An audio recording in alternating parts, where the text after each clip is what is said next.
Constitution doesn't mean a whole lot to me. I've thought about it a little bit, um, but I don't think it will affect my life in a direct way until I need to defend myself if I'm ever,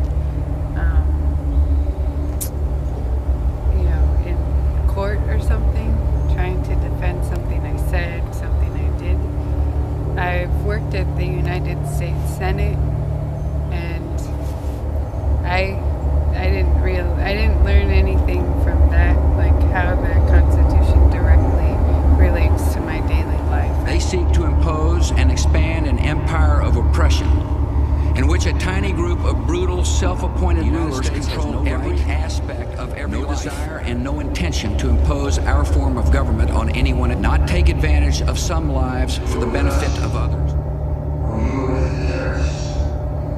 What does the Constitution of the United States of America mean to you?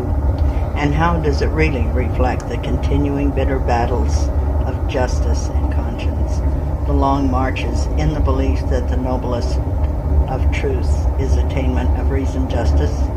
How does it benefit those who have lost their family, their future, their home, their jobs, and their lives, who have supported the dreams of peacemakers long gone? Does the Constitution and the Bill of Rights serve to protect them? In almost the past decade, we have borne witness to a plague that visits the free. It is a plague of fear. We're living in a time that one's freedom is being subjugated by the very powers that seek to end the voice of law.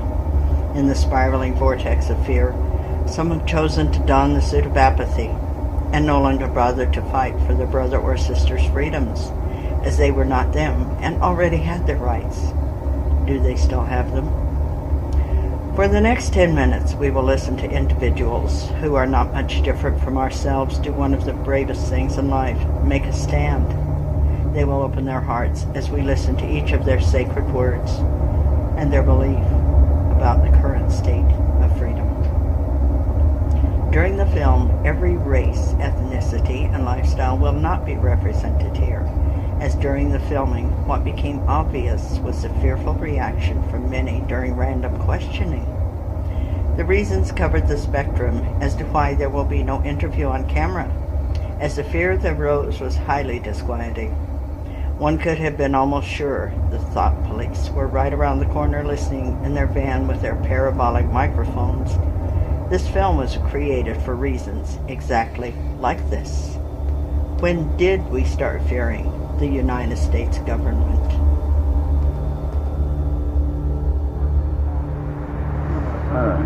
Well, I feel like in my everyday life, only a certain parts of the Constitution really affects me, like freedom of speech. You know, I'm into music, and I feel like they're always trying to censor everything you say or do.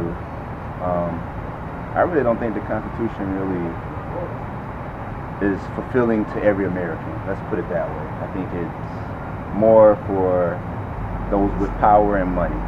Common folks like me, you don't really feel the effects of the Constitution or its rights. That's pretty much how I feel about that.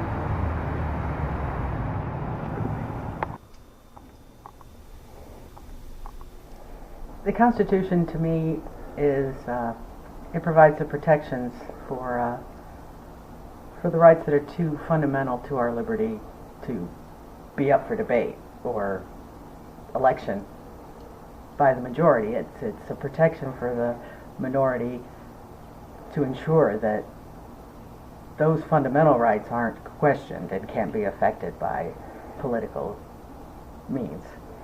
And what it means to me is that's a constant protection that you're lucky if you don't need it all the time, but it's there.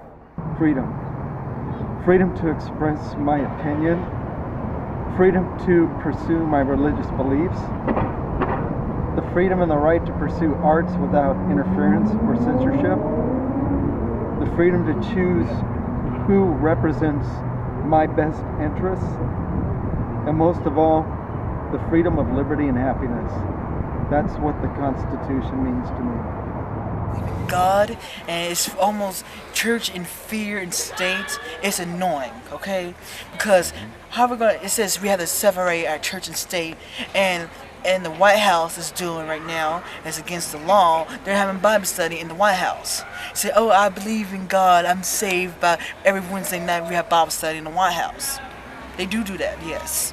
And I don't think that's fair. Talking about fair this and fair. You see, the September 11th said this is God's warning of us being bad, and it's about the churches say, oh, we're gonna be going to hell if we don't get our act together. I don't think that's right. And something that I believe needs to seriously be looked at is the equality of votes.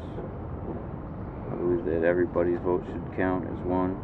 Another thing that I would like to see looked at, considering the Constitution, is the Americans with Disability Act being put into the Constitution so that it can be consistently compliant and so that better standards and equality to access can be upheld nationwide. I guess I feel that the Constitution is a live, living document, and I think it's really important that we keep in mind when and who it was written by, and I think it's necessary not to hold on to it so tightly because of the context in which it was created. To live in America, and even though at its onset they weren't thinking of minorities, the words that they use affect us all. And as long as we stick to the Constitution, we have the greatest country in the world. To deviate from the Constitution or make up excuses why the Constitution doesn't fit this group or that group, then we have a problem. So I think as long as we can stick with the Constitution as it's written, we have the greatest country on this earth. What it means to me is we have like very unalienable rights that were brought way before I was born, and the effects I can see daily in the course of this life, because I've been to places that don't have the same rights that we enjoy and abuse. So therefore, I mean, it affects many facets of my life. Honestly, I don't really know how I feel about the Constitution at this point in time, because sometimes I feel like it's kind of outdated and parts of it are being used to condemn people rather than offer them freedom. And I feel like a lot of our constitutional rights are being kind of glossed over at this point, and I don't really know why, because at the same time a lot of conservative and fundamentalist politicians are really propounding the Constitution as something to be stuck to really diligently. So I'm a little confused. I'm originally from Honduras, and so I can appreciate how the United States is set up and how they guard rights of people here. And it's something that you don't see in other countries, and you really grow to appreciate it. As far as how it affects me in my daily life, it's I'm a government documents librarian, and so I have to deal with issues pertaining to censorship every day, and public access to information, and so that it's something that I'm constantly do every day, and work at and make sure that things are accessible to the patron. So it's also, as an immigrant to this country, I became a citizen 10 years ago, and it's so I can vote, I can participate in government. I recently participated in the Thurston County Democratic Convention as an alternate for one of the candidates, and I was amazing process to see alive and go through and everything, and we have all these opportunities to do those things, and I would like to see more people take advantage of that.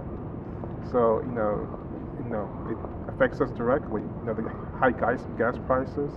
The government can do something about that. So it's a very important part of our life, and it affects us on a daily basis. For me, the Constitution provides the framework to prevent any members of the society from violating basic human rights, and to make sure that over time we remain a country based on freedom. And the current impact is the debate whether the Constitution is a living document or a static document. And if it's a static document, it doesn't allow for evolution, personal development, or progress in society. And as a woman, and as a woman of color, there are issues around gender and race that should be protected in the Constitution as a living document. And that's about it. Well, you know, thinking back on it, you know, I think it was all started with good intentions, and I feel like it holds a lot of hope for the future. I think America is definitely things that needs to work on, and you know, and I wish that the Constitution did mean more to our daily lives. You know, growing up in the Midwest, however, you know, I did experience a little more, you know, of a prejudiced nature in a lot of society. And in the last 10 years living out here, it has been pretty refreshing. You know, there is definitely prejudice still out there, but I think for me the main thing is that you know, we can only let the government control our thoughts so much, but when it comes down to it, I feel like people are treating each other better for the most part, and I think, you know, kind of, you know, that institute of trying mankind reaching out to each other is still alive today. Well, when I was young, it didn't do anything for me. I desperately needed a job when I was young and married, and we were hungry. I had a bachelor's degree in psychology, and when I applied for a job, I was told they could not hire me because I was female, and that meant I would have a baby, and therefore they didn't need me. In the workaday world, as I got older, men in the office always earned more than I. They were always considered more qualified, and when it came time to try to become a manager, they were the ones that were always hired. Women have never been able to earn what men can earn. What does the Constitution say? What does it tell me as a person? It tells me that I'm supposed to be free, that I'm supposed to have my own life. But in reality, what is it? I'm not free. I'm not living my own life. I am, but at the same time, I'm struggling. Life is hard for me. Life is hard for everyone I know, my whole family. I'm not free. No one has freedom. The Constitution to me is just something that states, we will give you every freedom we can, but we are still controlling you. Control is something that we must have. I don't agree with that. I'm not here to be controlled. I'm here to be free. Basically, I see it as a document that's supposed to tell me my supposed freedoms and rights as a human being and as an American citizen specifically. However, it, to me, doesn't define what an American citizen is, and understanding the history behind it and how it was written by who and at what time period it wasn't written for someone like me. And so for me to be here in the United States as an American, born and raised in Washington, I see it as a document that's supposed to tell me who I am and what I can do as a person, but really is more of a legal document that is oppressing my needs as a person of color and as a woman. There are constantly different rules and regulations and amendments and things, but they don't really apply to me all that much, and I find that it kind of gets ridiculous. It's just whoever writes them has the control, and it kind of gets frustrating. So, I mean, that's kind of on tangent, but how it currently affects me is the way that it affects my community and my peers and the many communities that I am involved in, and just seeing how many freedoms and rights we do have as American citizens, but how many of those are being taken away.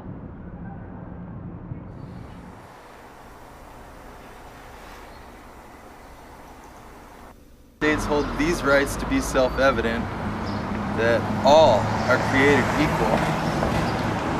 And in my life, It has affected me deeply. I have felt music that I had to let out from the feelings around the Constitution, and strongly support Dennis Kucinich because of his stance in support of our constitutional rights.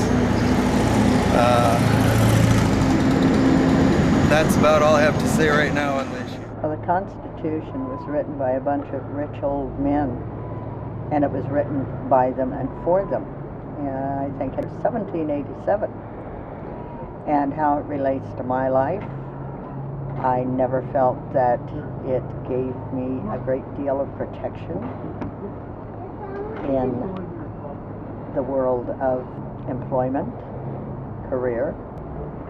The Constitution is better than nothing at all, but it certainly needs to be revamped a bit to cover minorities and slaves of all races, and to really give equality to everyone. The Constitution of the United States is an interesting document for me as an Indian person to relate to. Being Haudenosaunee, of course our Constitution is centuries older than the U.S. Constitution. And belonging to the Confederacy of 5 nations in upstate New York, before there was a U.S. Constitution, our Constitution was explained to the Founding Fathers. Indeed, Benjamin Franklin said that certainly if 5 nations of ignorant savages could have a confederation of states, certainly 13 colonies of civilized people could. So right from the very beginning, it was a very complicated sort of document for me, since it borrows certain things from our Constitution and doesn't borrow other things. And it's never seemed to me to be quite as good a document as the Haudenosaunee Constitution is. Nonetheless, it certainly made a big difference for the colonizers who came here to have a constitution that was based partly on English law and partly on the Haudenosaunee Constitution. I was really pleased when the government finally thanked us for inspiring them. And it's always amazing to me how many symbols that surround American culture come directly from our Constitution. The whole thing about the eagle carrying 13 arrows.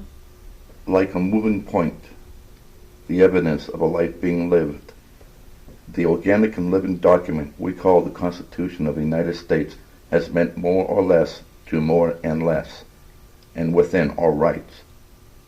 From the earliest of beginnings to contemporary times, social contracts, much like the Constitution of the United States of America, have been the common base in how we interact with each other within our respective countries, our states, cities, neighborhoods, and schools. Our Constitution has also witnessed the best, and yet the very worst, of our humanity.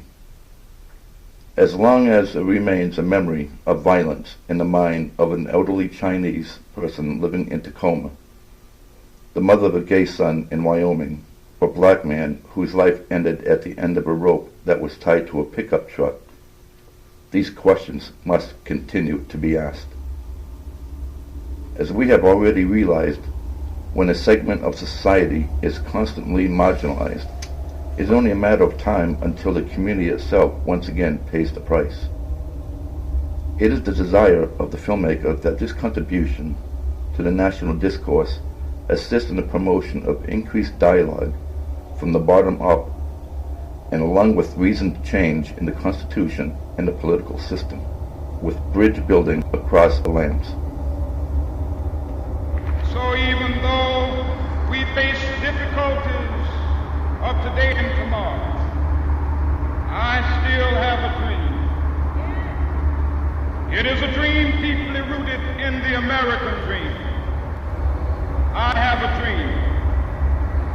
One day,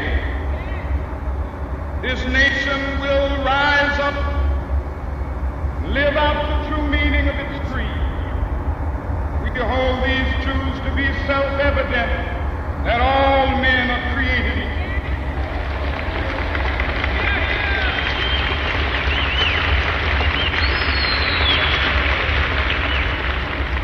I have a dream that one day on the red hills of Georgia, sons of former slaves and the sons of former slave owners will be able to sit down together at the table of brotherhood. I have a dream that one day, even the state of Mississippi, a state sweltering with the heat of injustice, sweltering with the heat of oppression, be transformed into an oasis of freedom and justice. I have a dream. My 4 little children will one day live in a nation where they will not be judged by the color of their skin, but by the content of their character. I have a dream today.